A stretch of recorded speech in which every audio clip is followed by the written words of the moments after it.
현재 구글 그다음에 페이스북이 광고로 돈을 버는 이유가 소비자의 인텐트를 가장 잘 이해하기 때문이에요. 그걸 가장 잘 추정하는 게 구글이기 때문에 구글이 검색을 가지고서 지금 연간 매출 거의 300조를 하게 되는 거죠. 예를 들면 우리 쇼핑몰에 들어가면 신용카드 계좌가 있고 과거 구매 이력이 있고 내가 선호하는 브랜드가 있고 이런 것들이 지금 쇼핑몰 안에 있잖아요. 오픈클로 구조에서는 나한테 쌓여요. 어떤 쇼핑몰에서 어떤 분을 샀는데 문제가 생겨서 결점을 갖다가 1을 딱 주면은 그 다음부터 그 쇼핑몰에서 그 브랜드 주문 안 하겠죠. 이게 저의 인텐트를 가장 잘 해석할 수 있는 개인화 데이터가 되는 거예요. 그 다음에 질문이 뭐냐면 제 인텐트를 이해하고 있는 에이전트가 그거를 실행해 줄 수 있는 서비스까지 어떤 경로를 할 것인가가 다양하게 나올 수 있는 거죠. 상상을 해보자면 비딩을 할 수도 있어요. 원하는 게 있는데 가장 좋은 조건 가지고 나한테 와봐. 인텐트의 시대로 넘어간다고 말씀을 주셨잖아요. 그 인텐트의 시대가 열리는 게 배달을 시켜도 내 의도, 쇼핑을 할 때도 내 의도, 이제 이게 중요해진다는 거죠. 현재 구글이 돈을 버는 이유, 그 다음에 페이스북이 광고로 돈을 버는 이유가 소비자의 인텐트를 가장 잘 이해하기 때문이에요. 제가 구글이나 들어가서 무슨 청소기 검색을 하면은 구글이 이걸 어떻게 이해를 할까요? 아, 이 사람이 뭔지 모르지만 이 청소기를 사려고 하는구나. 그래서 키워드 광고에 뭘 띄우냐면 그 청소기를 팔고 있는 쇼핑몰을 띄우겠죠. 그렇죠. 이게 인텐트인 거예요. 근데 이제 과거 웹 시대하고 모바일 시대에 구글이나 페이스북 광고나 내지는 예를 들면 체류 시간 따지고 A/B 테스트하고 UX도 보면 A/B 테스트에서 어느 게 전환율이 높고 이런 거를 오랫동안 해왔잖아요. 이걸 왜 했냐면 사용자 뭘 원하는지 모르기 때문이에요. 이 사람이 살려고 하는지 청소기의 구조를 알고 싶어 하는 건지 추정해야 되는 거죠. 그건 왜냐하면 사용자가 내가 뭘 원하는지를 얘기한 적이 없는 거예요. 구글 검색도 마찬가지고 그 다음 쇼핑몰에 들어가서 내가 뭘 사고 싶은지 정확히 얘기 안 하는 거예요. 예를 들어 내가 검색을 해도 정확히 그걸 사는 게 아니라 주변에 뭔가를 원하는 걸 수도 있는 거거든요.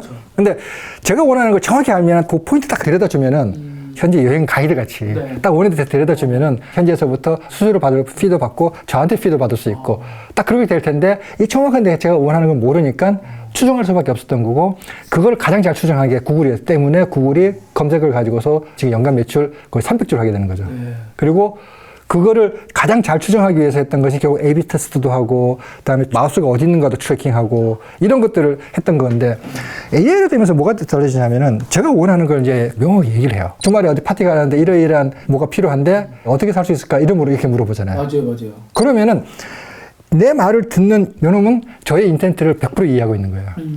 그 다음에 이제 일어나는 일은 그러면 이 인텐트를 이해를 한 다음에 이거를 판매자가 이러고 돼 있을 거 아니에요. 내지는 제가 가고 싶은 데 이러고 돼 있을 텐데 여기를 어떻게 연결시켜 준가 이 중간을 어떻게 라우팅 할 것인가라는 게 인텐트 라우터라고 표현한 부분이거든요. 결국 이게 지금까지는 구글과 페이스북이 했던 역할인 거예요. 왜냐하면 제 인텐트를 추정해서 가장 인텐트라고 예상되는 것에 가까운 곳에 연결시키는 게 광고였으니까. 그러면 지금 LLM도 저희한테 얘기를 듣고 나서 인텐트를 파악하고 나서 얘가 직접 어딜 가는 게 아니라 검색이나 이런 걸 한번 통해서 가는 거군요. 여기서 이제 그 다음에 질문이 뭐냐면 제 인텐트를 이해하고 있는 에이전트가 그거를 실행해 줄 수 있는 서비스까지 어떤 경로를 할 것인가가 다양하게 나올 수 있는 거죠. 여기서 검색을 다시 할 수도 있고 상상을 해보자면 비딩을 할 수도 있어요. 현재는 근데 어떻게 벌어지고 있어요? 없어요. 이제 만들어져야 되는 거죠. 지금 나 무슨 상품 사고 싶은데 검색해줘라고 하면 그럼 검색을 하는 거군요. 검색일 수도 있고 예를 들면 챗GPT가 저한테 검색해 준 척 하면서 실제로는 자기가 제휴되어 있는 쇼핑몰을 보여줄 가능성이 더 높아요. 그렇잖아요. 지금도 검색 들어가 보면은 제일 위에 뜨는 거 광고비 제일 많이 내는 데잖아요. 검색 결과가 구글하고 이제 네이버가 좀 다른 게 물론 지금도 그 구글 많이 바뀌었지만 가운데 있는 건 예전에는 검색 결과 랭킹에 의해서만 보여줬거든요. 그리고 광고는 따로 보여줬고. 근데 이제 네이버 같은 경우에는 아예 이 검색 결과 자체가 네이버한테 가장 유리한 것부터 먼저 보여주는 구조였던 거죠. 그러니까 순수한 의미의 검색은 아니었던 거죠. 어떤 형태로 중간에 있는 누군가가 이거를 원하는 데까지 연결시켜줄 거라는 부분이 지금부터 풀어야 될 문제인 것 같아요. 이거 푸는 게 결국은 비유를 하자면 1000조짜리 문제인 거죠. 어떤 형태가 그러면 나올 수 있는 거예요? 제가 예전에 썼던 걸 보면 한 4-5가지 패턴이 나올 수 있을 것 같은데 여전히 검색 통할 수도 있고 아니면 카테고리별로 더 갈 수도 있고 내지는 거꾸로 역제한을 시킬 수도 있어요. 원하는 게 있는데 가장 좋은 조건 가지고 나한테 와봐. 과거에는 웹이나 모바일에서는 내가 찾아가서 보는 것밖에 안 됐기 때문에 저쪽에서 프로액티브하게 나한테 올 수가 없었기 때문에 가능하지 않았는데 에이전트는 그게 가능하거든요. 가끔 그런 서비스 있잖아요. 수입차 수리하려고 합니다라고 글을 올리면 비딩 들어오는 경우 있잖아요. 수리하는 데에서 그런 식으로 이제 기계가 오는 거군요. 에이전트는 이제 저쪽에서 뭐 수백 개, 수천 개 돌리면서 돌아가고 있을 테니까 예를 들면 이 비딩 할 수 있는 마켓플레이스가 있으면 올려놓고 나 이거 원하니까 공고할 수 있는 사람 나한테 비딩해줘. 이렇게 할 수 있는 거죠. 그리고 내가 선택하는 사람한테 내가 돈을 줄 수도 있고 아니면 네가 수수료를 제대로 받든지. 경제구조는 그렇게 돌아가게 되는 거죠. 그래서 결국 검색이라는 게 우리가 워낙 익숙해져 있어서 이것도 검색 형태로 될 가능성도 있긴 한데 저는 현실적으로 보게 되면은 이거는 굉장히 자유롭게 바뀔 것 같아요. 왜냐면 검색이라는 거는 사람이 보고 들어가 찾는다는 입장에서는 검색이 되게 중요한데 머신 투 머신으로 거래할 때는 검색이 별로 중요하지 않거든요. 왜냐면 내가 원하는 인텐트가 아주 명확하게 있으면 그 인텐트를 가장 정확하게 실행해 줄 수 있는 상대방을 찾을 수 있는 거죠. 그 오픈클로가 자유도를 최고한으로 주고 막 돌아다니게 하면 그런 식으로 딜을 쳐서 온다는 얘기도 들은 것 같은데. 이 에이전트 그 역할을 하는 거죠. 근데 이 에이전트는 제 편일 거 아니에요. 제 편이니까 저한테 가장 유리한 딜을 하겠죠. 그래서 결국 인텐트 라우트라는 게 구글과 페이스북이 검색 광고나 아니면 퍼포먼스 마케팅을 통해서 해왔던 역할을 이제 대체해 주는 것이고 그 방식은 과거에는 저의 인텐트를 최대한 추정을 해가지고 가깝게 연결시켜 주는 것이 주 역할이었다면 지금은 저의 인텐트를 가장 잘 이해하고 실행해 줄 수 있는 서비스 제공자를 찾는 역할로 바뀌는 거죠. 그래서 과거에 저의 인텐트를 가장 잘 추정하기 위해서 뭘 썼냐 하면은 어텐션을 썼거든요. 어텐션이라는 거 보면 검색 키워드를 넣기도 하고 마우스를 어디 가서 클릭하기도 하고 이게 저의 어텐션이니까 어텐션을 가지고 저의 인텐트를 추정을 했는데 이제 그럴 필요가 없고 이제 인텐트를 가지고 직접 할 수 있기 때문에 저는 어텐션 이코노미에서 인텐트 이코노미로 바뀐다라고 제 표현을 쓴 게 그 배경이거든요. 예전에 뭐 데일리 호텔이나 이런 데처럼 오늘 지나가면은 빈 방이 어차피 날아가는 건데 데일리 호텔이 이어줘서 예전보다 조금 더 싸게 내놓을 테니까 살 사람들 사가세요라고 했는데 그거는 이제 사람이 계속 가격 조정을 해줘야 되는 거잖아요. 근데 방을 원하는 사람이 나는 방을 원해라고 이제 에이전트가 신호를 보내면은 방을 갖고 있는 쪽에서 지금까지 3만 원에 내놨었는데 이 3만 원은 제가 안 사갈 것 같고 지금 이게 빵원이 되는 것보다는 2만 5천에 파는 게 낫겠네. 그 2만 5천에 사람 시키지 않아도 날려서 서로 거래를 맺고 저 2만 5천에 팔아왔어요 라고 보고를 하고 머신끼리 딜을 치고 막 이렇게 대할 수 있겠군요. 저는 좀 다르게 상상을 하는데 파는 입장에 데일리 호텔에 3만 원의 방을 내놨는데 이거 사용자한테 선택되기를 기대하면서 이제 3만 원 내놨을 텐데 사는 사람 입장에서는 사실 3만 원의 옵션보다는 보통 한 5, 6만 원 정도 방이 대부분이면 여기는 3만 5천 원에 낼 수 있는 거거든요. 그래도 사는 입장에서는 5만 원보다 유리하니까. 그러면 중간에 브로커가 있으면 3만 원에 사서 3만 5천 원에 팔고 5천 원을 내가 먹을 수도 있는 거죠. 그런 형태로 가능해지는 거죠. 옵션 상품, 뭐 파생 상품처럼 막 이렇게 막 나오는 거네요. 근데 이게 M2M이기 때문에 에이전트 에이전트끼리 거래는 밀리세컨드 단위로 일어날 거기 때문에 그 리얼타임 프라이싱이 가능해지는 거죠. 하이제킹도 중간에서 가능한 거네요. 미국 가서 우버 타보시면 시간대에 따라서 가격이 바뀌잖아요. 호텔도 바뀔 수 있는 거죠. 근데 그거를 거래하는 거죠. 그래서 어디가 최선의 평행점이 될지는 시장 구조에 따라 달라지긴 하겠지만 더 올라갈 수도 있고 더 내려갈 수도 있고 그걸 어떻게 누가 잘 캡처하느냐라는 것에 따라서 비즈니스 기회가 만들어지는 것이고 그게 이제 결국 인텐트 라우팅을 누가 어떻게 할 것인가에 따라 가장 큰 소위 말해서 이제 1000조짜리 비즈니스가 되는데 왜냐하면 구글 매출이 200조고 그 다음에 메타 매출도 거의 200조 되고 어필리에이트 매출 합치면 대략 600 빌리언쯤 되거든요. 그것도 1000조 비즈니스는 누가 먹느냐의 게임이 되는 거죠. 또 실제로 다이내믹 프라이싱이 가능해지고 이제는. 근데 이게 소비자 입장에서 봤을 때는 내 인텐트를 파악해서 추천까지 해주는 거는 오케이인데 결제까지 돼야 이제는 정말 우리가 생각하는 AI 에이전틱 쇼핑의 끝이잖아요. 얘한테 맡기고 얘가 나를 100% 이해하고 쇼핑하고 이게 가능할까요? 안 할 거예요. 아, 그거는 아니에요. 사람이 어떻게 행동할 것인가를 상상을 해보면 초기엔 당연히 안 맡기죠. 근데 예를 들면 뭐 한 석 달 도 해봤는데 잘하네? 그러면 어느 한도 내에서는 네가 알아서 해. 될 수 있는 거죠. 그게 이제 에이전트라는 게 보면 우리나라에서는 이제 이런 문화가 아예 없기 때문에 익숙하지는 않은데 저는 미국이나 유럽은 되게 익숙하다고 생각되는 게 미국에는 집사라는 개념이 있잖아요. 유럽에는 집사. 집에서 도와주는 사람들이 한 5명 있으면 그걸 코디네이션 해주는 역할도 집사가 하고 뭐가 필요하다면 나가서 거래를 하고 가격 협상도 하고 직접 결제도 하고 하는 걸 집사가 다 했던 거잖아요. 근데 집사가 그런 역할을 할 때까지는 신뢰가 쌓여야 되는 거죠. 새로운 집사한테 갑자기 집안 키를 다 줄 수는 없는 거고 조금씩 주다가 어느 정도 신뢰가 쌓이면은 예를 들면은 10만 원 이하는 에이전트가 알아서 결제하게 할 수 있는 거고 그래서 좀 더 쌓이면은 100만까지 알아서 해줘. 어느 순간 넘어가면은 예를 들면 어느 쇼핑 사이트에서 구매하는 건 네가 알아서 해줘. 끝까지 갈 수도 있는 거고 그냥 굉장히 다양한 대로 될 거라고 생각해요. 하긴 생각해보면은 일반인들은 많이 쓰지는 않지만 자산운용 같은 경우도 그냥 내 돈 완전히 맡겨놓고서 잘 굴려달라고 완전 맡기는 거잖아요. 반복적인 거라던가 아니면은 처음에는 어느 정도 수준까지는 믿고 맡기다 보면 점점 더 신뢰가 쌓여서. 근데 그렇게 되면은 내가 가진 에이전트가 얼마나 똑똑하냐에 따라서 아까 중간 딜도 더 잘 칠 수 있게 되는 건가요? 그래서 이제 인텐트를 파악하는 것이 두 개로 나눈다고 말씀드리는데, 하나가 이제 그 에이전트가 누가 이걸 가장 잘 실행해 줄 것인가를 찾는 과정을 설명드렸었는데, 이 에이전트가 나의 과거 히스토리를 포함해서 나 인텐트 얼마나 잘 이해할 것인가라는 부분은 또 다른 측면이 되는 거죠. 예를 들면 우리 쇼핑몰에 들어가면 신용카드 기억이 있고, 과거 구매 이력이 있고, 내가 선호하는 브랜드가 있고, 이런 것들이 지금 쇼핑몰 안에 있잖아요. 근데 이제 만약 이런 구조로 바뀌게 되면 이 데이터가 쇼핑몰 안에 쌓이는 게 아니라 나한테 쌓일 거거든요. 왜냐면 내가 어떤 브랜드를 원하는지는 얘가 제일 잘 아니까. 그리고 그것이 반복되다 보면은 어떤 쇼핑몰에서 어떤 브랜드를 샀는데 문제가 생겨서 결점을 갖다가 1을 딱 주면은 그다음부터 그 쇼핑몰에서 그 브랜드 주문 안 하겠죠. 이런 것들이 쌓이면은 이게 저의 인텐트를 가장 잘 해석할 수 있는 개인화 데이터가 되는 거예요. 근데 이게 오픈클로 구조에서는 나한테 쌓여요. 그렇죠. 챗GPT 구조에서는 그게 챗GPT한테 쌓일 거고, 만약에 지금 아마존 구조에서는 아니나 쿠팡 같은 쇼핑몰에서는 이미 그 안에 데이터가 있는 거죠.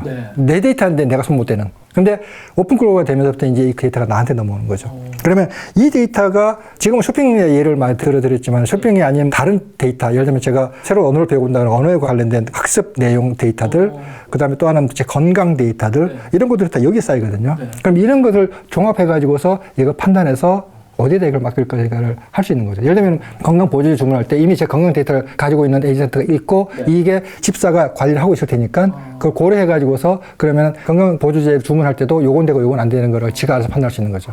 그럼 판매자 입장에서는 이 개개인의 개인 데이터를 자기와 관련된 쪽의 데이터들을 계속 받아오려고 노력을 할 거고, 어떻게든 받아와서 그걸 자기가 쌓고 싶어 할 거고, 개개인들은 오픈클로우 같은 내 에이전트를 운영을 하면서 그냥 얘가 관리하고 최소한의 정보를 안 주면서 얘가 관리하게끔 하고 싶고, 좀 이렇게 막 싸울 수 중간에 있겠네요. 될 것 같아요. 근데 실제로 이 구조를 머릿속에서 막 그리면서 생각해 보니까 이제 문득 저도 이제 이랬구나라고 깨달은 게 뭐냐면, PC를 쓰시잖아요. PC에서 어떤 데이터가 어떤 앱이 있어요. 파일이 따로 있고, 그 다음에 그 파일을 에디팅하거나 처리하기 위한 앱이 따로 있잖아요. 근데 데이터는 다 이 안에 남아있는 거죠. 이게 원래 방식이었거든요. 근데 이제 웹도 그렇고 모바일도 그렇고 다 어떻게 되어 있냐면은 나의 개인 데이터, 배송지 주소, 신용카드, 그 다음에 내가 그 구매 이력, 개인 데이터도 서버에 있고, 그 다음에 물론 내가 사려고 하는 상품에 대한 정보도 당연히 서버에 있고, 그 다음에 이것을 처리로 UX, PC로 치면 앱이 했던 역할도 서버에 있는 거죠. 이게 다 번들되어 있는 거예요. 이게 왜 번들되냐 하면은 이런 역할을 해주는 소프트웨어 개발하는 것 자체가 개인이 못하기 때문에 묶어서 하면은 네트워크 효과도 생기고 규모의 경제도 생기니까 묶인 거죠. 근데 개인 입장에서는 이 편리함을 위해서 내 개인 데이터를 포기한 거예요. 제가 PC의 입장에서 과거에 썼던 방식으로 치자면 절대 신용카드 데이터를 안 줄 텐데, 어느 정도 반복되다 보니까 이제는 미미한 차이인데 신용카드 데이터를 판매자 사이트에다 저장해 놓잖아요. 예전에는 신용카드 번호 누를 때도 백신 깔고 못 깔고 보안 깔고 다 해서 몰래 입력해놨을 그 정보를 이제는 그냥 이미 줘놨죠. 이미 저장해 놓은 거죠. 그게 이제 저희가 소비자로서 편리성을 위해서 포기했던 건데, 이제 오픈클로우 구조로 가면서 그걸 굳이 포기하지 않아도 되는 형태가 돼버린 거죠. 예를 들면 제 에이전트가, 제 집사가 신용카드 정보를 가지고 있으면서 결제할 때마다 그것도 일회용 신용카드 데이터만 주고 결제시키고 그런 파기시키는 형태로 되는 것도 충분히 가능하거든요. 그러면은 제 퍼스널 데이터를 전혀 줄 이유가 없는 거죠.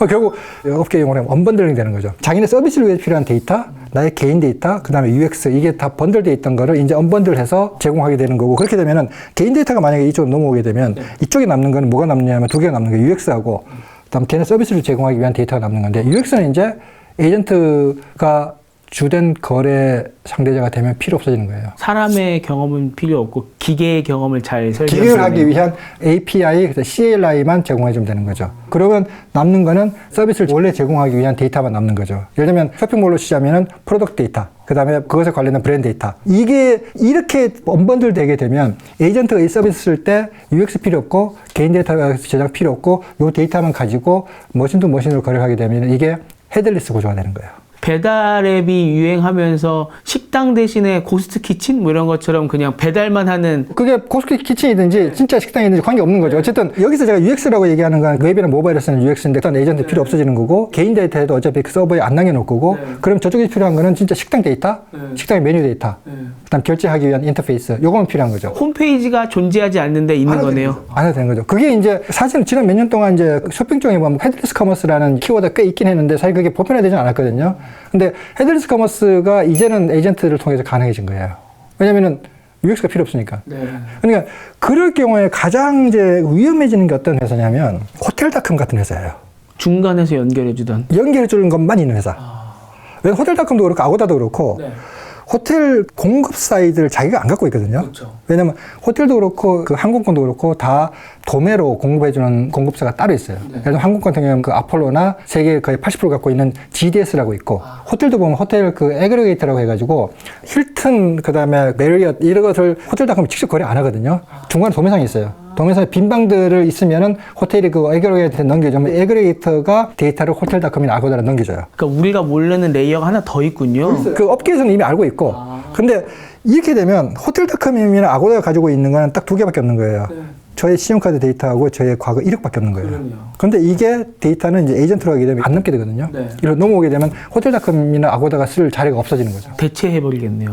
그러면은 제 에이전트는 GDS하고 직접 거래할 수도 있는 거죠. 물론 GDS하고 직접 거래 허용하지는 않을 거고 그러면 중간에 이거를 껍데기 씌워서 에이전트와 거래할 수 있는 중간에 이제 다른 브로커가 나오겠죠. 근데 그 브로커는 피가 호텔닷컴이나 아고다보다 훨씬 낮을 거예요. 호텔닷컴이나 아고다도 누구보다 그걸 먼저 하고 싶겠네요. 그 중간 역할을. 그죠. 하고 있겠죠. 저는 이제 GPT-4 처음 나왔을 때 도매 보면서 제일 먼저 망하겠는데 생각한 게 호텔닷컴 아고다였어요. 그러니까 그 GPT-4 데모할 때 그레그 브록만이 뭘 데모했냐면은 스파게티 메뉴 뽑아줘. 그럼 요거 내가 저녁에 먹고 싶으니까 이 관련된 재료를 인스타카트에다 주문해줘. 라고 했는데 제가 혼자 막 가서 인스타카트 장바구니에 다 담아서 장바구니에 딱 보여주고 결제해주세요. 이렇게 라이브로 데모를 했거든요. 이게 헤드리스트예요. 왜냐면 사람이 UX를 때가 필요 없고 에이전트가 들어가서 프로덕트 데이터만 보고 딱 뽑아가지고서 장바구니에 넣고 결제할 수 있게 해주는 거예요. UX가 아예 없어진 거죠. 그리고 제 개인 데이터도 남지 않고 이게 헤드리스트 공급자가 되고 결국 쇼핑도 그렇고 여행 예약도 그렇고 그 다음에 음식 배달도 그렇고 다 이렇게 헤드리스트로 넘어갈 가능성이 되게 커져요. 이 에이전트 환경에서는. 그러면 중간 단계에서 이어만 주던 회사가 아니고서 정말 공급자로서는 그런 헤드리스 커머스를 빨리 준비를 해야 되겠네요. 근데 이제 거기서 이제 딜레마인데 헤드리스로 커머스를 하게 되면 마진을 많이 못 붙여요. 왜냐면 마진이라는 거 보면 이제 경제에서 보면 프릭션이 있는데 마진이 커지는 거거든요. 그러니까 이제 불편한 데는 어쨌든 불편한데 와서 딴 데 가서 찾으려면 더 불편하지 내가 이만큼 붙여도 참고 사. 이게 마진인 거잖아요. 근데 이 프릭션이 없어지면 네가 마진 100원 붙여? 근데 얘는 50원밖에 안 붙이는데 나 50원 붙이는데 가서 살래. 근데 사람이 하는 게 아니라 에이전트가 하니까 어렵지 않은 거죠. 대체하기가 너무 쉽네요. 그래서 사실은 이제 되게 고민거리인 게 공급자 입장에서는 헤드레스 프로바이더가 되면은 사실은 되게 불리해져요. 왜냐면 고객에 대한 오너십도 없어지지. 그다음에 신용카드 정보를 갖고 있지 못하니까 락인도 없어지지. 그다음에 프릭션이 줄어드니까 마진도 스퀴즈가 되지. 사실 되게 어려워질 수 있어요. 그렇게 되면은 또 반대로 아마존처럼 막 모든 물건을 다 갖고 배송망까지 갖고 있는 또 이런 회사만 또 살아남게 되는 거 아니에요? 고담까지는 제가 상상 못 하겠어요. 그래서 어떻게 시장 구조가 바뀔지는 앞으로 이제 한 5년 동안 어떻게 시장 구조가 바뀔지는 관찰을 좀 해야 될 것 같아요. 마지막으로 하나 더 여쭤보면 이것도 어려운 이야기긴 한데 지금 슈퍼앱의 가능성이 조금 더 낮아졌다고 봐야 되는 거예요? 많이 낮았다고 봐요. 그럼 오픈클로의 구조라고 하면은 중국은 오픈클로를 갖고 와서 랩핑해서 쓰고 있지만 개인한테 컨트롤권이 있는 게 아니라 예를 들어 텐센트가 이거를 컨트롤하는 구조처럼 또 가는 거 아닌가요? 그렇지는 않다고 보는 게 오픈클로 구조를 통해서 이제 저한테 컨시어지가 주어질 텐데 이 컨시어지한테 뭐를 시키고 어떻게 맡길까라는 부분에 대해서는 이제부터 많이 백지 상태거든요. 저 같은 경우는 오픈클로 설치해놓고 이것도 시켜보고 저것도 시켜보고 하지만 물론 소비자들이 처음에 들어가면은 그렇게 다양하게 하기 어려울 수 있어요. 근데 사실 생각보다 러닝커브가 어렵지 않기 때문에 하다 보면 이것도 되네? 해볼까? 이것도 되네? 해볼까라고 뭔가 이제 틈새가 생기기 시작하게 되면은 거기서부터 새로운 기회가 생기면은 또 그 기회를 차지하기 위한 새로운 스타트업들이나 새로운 회사가 등장할 거고 그러면은 자유경쟁체가 되는 거죠. 그러면은 시장 구조가 많이 바뀔 수 있어요.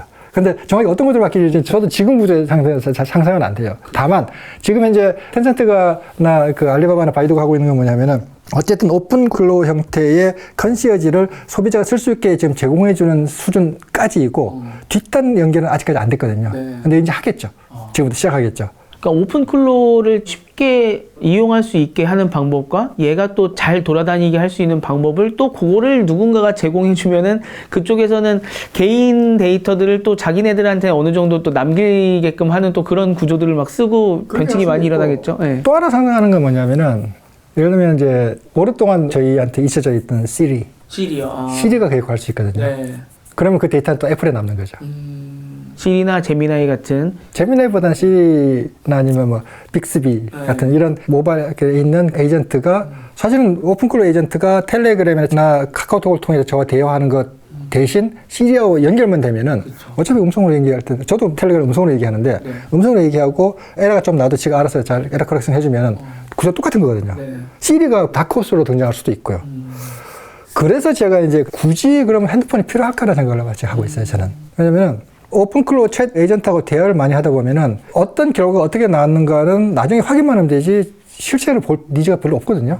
결과 이렇게 잘 끝났습니다라는 보고만 받으면 되는 거지. 그래서 텔레그램에서 보고 나중에 이제 저 일처리 개조된 결과를 보고 나중에 제가 이메일에서 보내주면 이메일로 보기도 하고 만약에 제가 쇼핑 주문을 가능하다면 주문됐습니다. 언제까지 배송된답니다. 그럼 알고 싶으면 이제 그 과정에 제가 화면을 볼 이유가 없는 거잖아요. 그러면 화면이 왜 필요하냐라고 생각을 하는 거죠.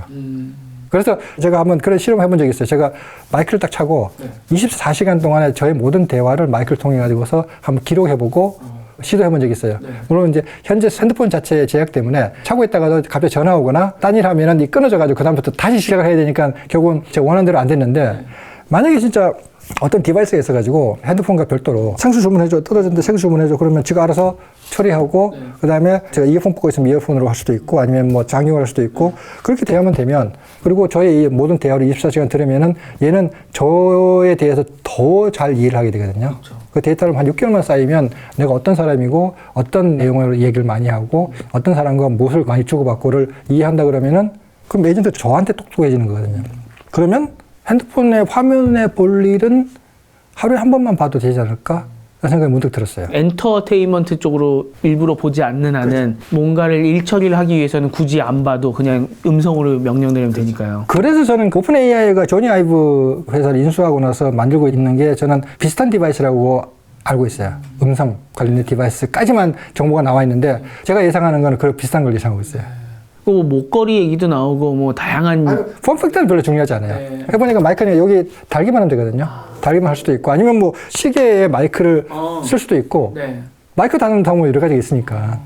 근데 중요한 거는 그거를 계속 음성을 트래킹하고 그리고 제 위치도 트래킹하고 상황에 따라 가지고 내가 어떤 상황에 있고 이거를 이해를 하고 그다음에 거기서부터 내가 원하는 게 무엇인지를 이해를 하고 필요하다면 저한테 미리 얼러트를 줄 수도 있고 이런 것을 한다 그러면은 이어폰을 끼고 있을 수도 있고 요즘 뭐 골전도 마이크가 워낙 좋으니까 제 안경을 통해 가지고 저한테 음성을 전달해 줄 수도 있으니까 그러면 굳이 화면이 필요한가라는 생각이 있거든요.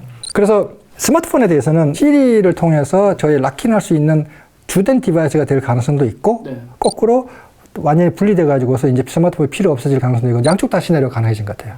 그리고 한 번 더 좀 더 상상을 하자면 굳이 왜 내가 내 마이크를 들고 다녀야 되지? 왜냐하면 어디 가든지 마이크가 널려 있을 텐데 내가 뭐가를 얘기할 때 이게 허진호가 얘기하는구나 라는 것만 알 수 있으면 성문 같은 걸 통해서 알 수 있으면 여기 얘기하면 이 마이크를 들을 수도 있고 랩탑에 있는 마이크가 들을 수도 있고 틀을 수도 있으면 앰비언트 마이크가 만약에 보편화 될 수 있으면 굳이 뭘 달고 다니지 않아도 될 수 있을 것 같고. 근데 그건 뭐 한 2, 3년 후쯤 얘기고.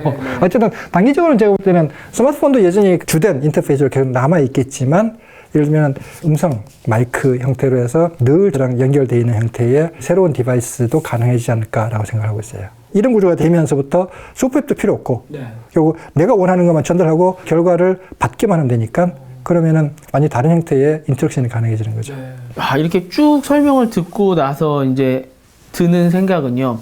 지금 우리가 말씀을 나누고 있는 게 상상 공상과학이 아니라 지금 에이전트가 이렇게 잘 돌아가고 있기 때문에 근 몇 년 내에 나올 수 있는 시나리오들을 지금 이야기하고 있는 거잖아요. 이 중에 하나의 결과가 펼쳐질 것이다 얘기하고 있는데 이것들을 지금 미국이나 중국에서는 다 준비가 되고 있다는 거죠. 많은 기업들도 나오고. 생각보다 한국도 빨리 따라잡고 있어요. 특히 이제 작년 11월 달을 터닝포인트라고 말씀드렸던 게 그때 이제 결국 코딩 에이전트가 사람의 관여 없이 프로젝트를 완성할 수 있는 단계까지 가다 보니까 그게 딱 일종의 터닝 포인트 점프된 것 같거든요. 결국 이것도 되네? 이게 이제 지금은 단계는 이제 직장인들이 자기 업무를 좀 더 쉽게 자동화할 수 있는 형태로 적용하는데 먼저 쓰고 있고, 근데 생각보다 빨리 확산되고 있거든요, 국내에서도. 그러다 보면 자연스럽게 그 다음에 이제 일반인들이 뭔가를 할 수 있는 형태로 그것이 뭔가 툴이 주어지면 그걸 한번 접하고 편리함이 있네라는 걸 인지하게 되면 급속하게 넘어올 수 있다고 생각을 하거든요. 그래서 생각보다 빨리 넘어올 수도 있다고 생각을 하고요. 그래서 저는 그런 면에서 제대로 된 컨슈머 AI 서비스가 폭발되는 시점을 저는 올해로 보고 있어요. 그리고 그것을 가장 터닝 포인트가 해줬던 게 두 가지가, 하나가 자동화해서 혼자 할 수 있는 코딩 에이전트 플러스 오픈클로 구조. 뭐 오픈클로 자체가 상업적으로 성공할 거라고 저는 크게 기대하지는 않지만 이 구조로 뭔가 다른 것이 뭔가 나올 거라 생각해요. 그렇게 되면요, 지금 어떤 회사들을 창업할 수 있고 어떤 아이템이 있는지에 대한 기회는 저희 이제 허 박사님 뉴스레터를 받아보시면 아실 수 있을 거고, 저는 여쭤보고 싶은 게 그쪽에는 많이 안 달아주시니까 지금 있는 기업들, 일하고 계신 분들이 이 시대를 지금 대비하려고 하면 뭘 준비하고 있어야 돼요? AI 커머스 시대가 벌써 올해부터 폭발적으로 올라온다고 하면 판매자들, 이런 일하시는 분들, 이런 분들은 뭘 대비하고 있어야 될까요? 답하기 어려운 질문인 것 같아요. 왜냐하면 가변성이 너무 크기 때문에. 다만 이제 한 가지 원론적으로 말씀드리자면, 과거의 업계 용어 중에 abundance, scarcity 이런 용어를 쓰거든요. 풍요로운 거, 부족한 거. 풍요로운 것을 통해 생기면 그걸 통해서 어떤 질적인 변화가 생길 수 있고, scarcity가 있으면 거기서 비즈니스 기회가 생기는 거거든요. 그래서 그 어번던트해지는 것이, 과거에는 scarce 했던 것들이 지금 어번던트해진 게 몇 가지 있어요. 가장 첫 번째가 코딩. 코딩은 이제 더 이상 사람이 안 할 것 같아요, 이제는. 물론 아직도 코딩하고 있긴 하지만 1년 후에도 사람이 코딩 할까? 잘 모르겠어요. 작년과 비교해 보면은 거의 예상이 가능한 지금 속도입니까? 그러다 보니까 코딩이 누군가 다 해줄 수 있다 하게 되면은 시장 구조가 근본적으로 바뀌는 거죠. 왜냐면은 SaaS라는 비즈니스 모델이 유효했던 것은 근본적으로 소프트웨어를 만드는 것 자체가 어렵고 그걸 만들 수 있는 사람 수가 굉장히 제한됐기 때문에 만드는 것 자체가 가치가 높았던 거죠. 스케일스해지니까. 네. 근데 스케일스에서부터 어번던스로 가게 되면은 가격이 제로로 수렴하거든요. 그래서 지금 연초에 SaaS 시장이 난리가 난 게 근본적으로 그 맥락이거든요. 근데 물론 모든 소프트웨어를 퉁쳐가지고 같은 영향을 받지는 않을 거고, 상대적으로 영향을 훨씬 덜 받는, 내지는 앞으로 오랫동안 갈 영역도 있는가 하면 지금 직접적으로 타격을 받는 영향도 있을 것이고, 근데 어디에 속할 것인가라는 거는 단지 소프트웨어라는 용어로만 설명될 수 있는 건 아니고, 소프트웨어 중에서 어떤 역할을 하는 소프트웨어이냐에 따라서 나의 역할이 어번던트해질 것이냐, 그러니까 거의 가치 제로를 수렴할 것인가, 아니면 스케일스에서 더 가치가 올라갈 것인가라는 부분은 진짜 케이스 바이 케이스로 달라지는 것 같아요. 네. 마찬가지로 비즈니스 입장에서도 내가 가지고 있는 현재의 강점, 이 과연 이렇게 바뀌는 구조에서 1년이나 2년, 5년 후에 계속 유효할 것인가에 대한 질문을 던지는 게 가장 핵심일 것 같아요.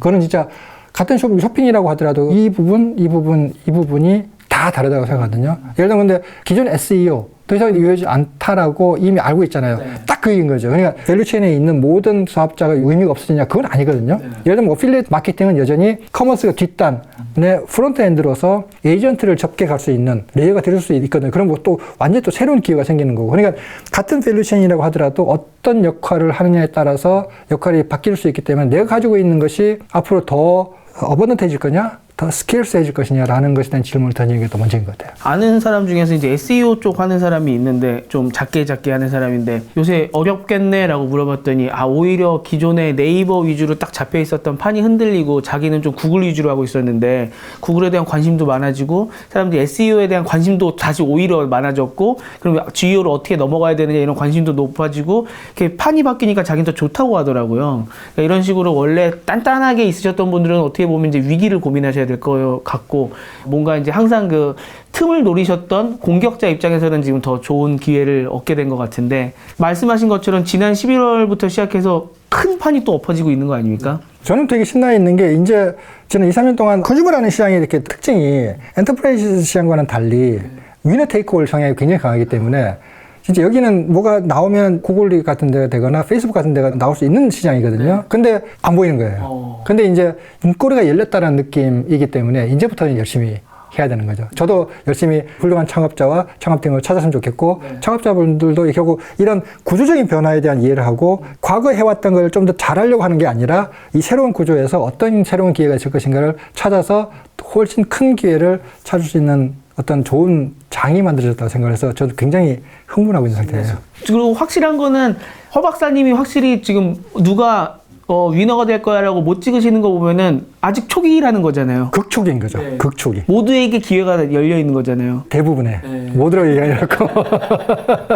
네, 아직 초기다, 극초기다. 그래서 우리에게도 희망이 있다라는 것과 함께 그 희망을 잘 이렇게 실현시키시면 잘하면 우리 허 박사님께서 투자를 해주실지도 모르는. 저요, 좋죠. 그렇게 훌륭한 창업자 찾을 수 있으면. 아무튼 지금 한국과 미국을 오가시면서 최신의 트렌드를 계속적으로 익히시고 여기에다가 또 본인의 경험을 더해서 정말 인사이트를 저희에게 전달해주고 계시는 허 박사님께 너무 지금 좋은 말씀 들었고요. 처음에 말씀을 드렸던 것처럼 한번 허 박사님 뉴스레터 구독을 하시면서 같이 생각해보는 시간을 가지시는 것도 좋을 것 같습니다. 변화의 시점에서 큰 변화가 있을 때 모시도록 하겠습니다. 오늘 긴 시간 동안 너무 감사드립니다. 감사합니다. 미래를 먼저 보다 티타임즈.